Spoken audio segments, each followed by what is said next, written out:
studied. though, considering you guys was in it.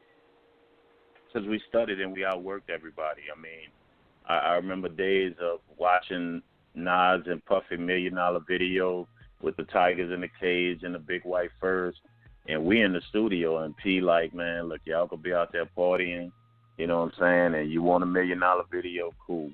He said, or you can get in here and work, and you will own the arena and the club that everybody else is coming to pay to see to play around and party, and it's your choice. And he was like, I'm going to outwork him. And he would always look, and it wasn't no beef with Puffy, you know what I'm saying, because doing the East-West thing, Pac was his guy. So, he stayed neutral, but at the same time, he leaned towards the West where he lived at. And so when he got into music, he looked at Puffy as like, yeah, he's doing it, but I want his spot and then some. And I'm going to outwork him because then, Puff was doing his thing, but Puff was partying, enjoying the life. Whereas we wasn't with the party, and we from New Orleans. It was like life's so serious. It was like we gonna work, and we would outwork them. And we studied. If Puff was coming out on May 2nd, he was gonna come out May 2nd. May 9th, C Murder was gonna come out. Now it's 2 against 1. May 16th, Mia gonna come out. So now it's 3 against 1. We gonna suffocate you. You will not see the light of day after your first week, and that's. And we studied. We knew when you was coming out, where they was coming out. He knew these things. He knew how to manipulate the source in Double XL. For when you open up Double XL, it was 25,000 to have like the page, 2 pages. So okay, right. He ain't gonna pay. He's not gonna promote one album. He's gonna pay $25,000 to promote at least 8 albums. Then he gonna ask them, if I do it for 3 months, you'll drop it down to $15,000 a month, and they'll do it. Like, okay, this motherfucker spending $45,000, but not realizing he just promoted almost 12 albums. You know what I'm saying? So he. Go ahead. And it's crazy, sir. And it's crazy, sir, because I actually have the first Double XL magazine from 1997 with the double cover that had Jay-Z and P. This was like one of P's like first real magazine features. Where he basically told his whole. Well, I take that back because that was 97, but in 1996, Source hit the Source that gave him a cover story as well. I'm actually looking at my bookcase right now. I still got all of them.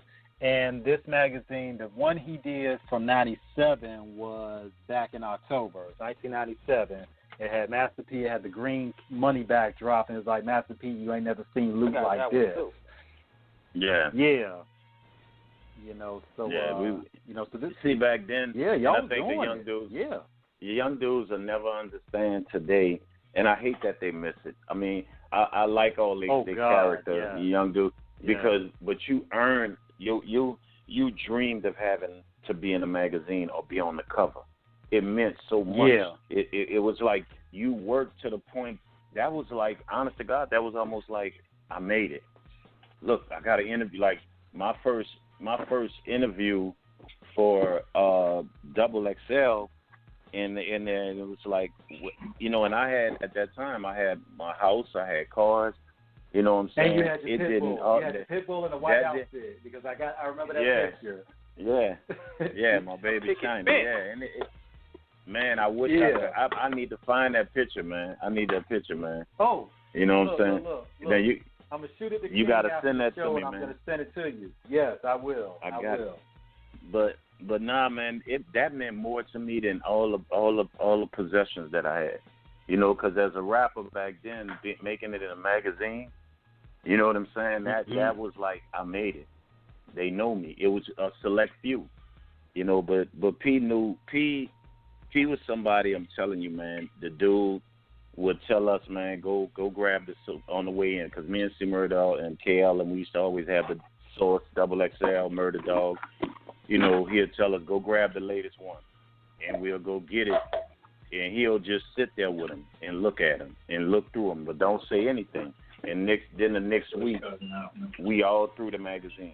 He done figured out how to do it and do it. You know what I'm saying? So, that's why y'all saw so much of it. And then inside the covers, You know, I mean, that was all him, man. He was somebody that was he was gonna take advantage of what you really lacked when you thought you was getting over on it. Like whether it was Source Magazine, Double XL, like okay, he's spending $45,000. We getting 45 from this dude from the South. He a fool. He country.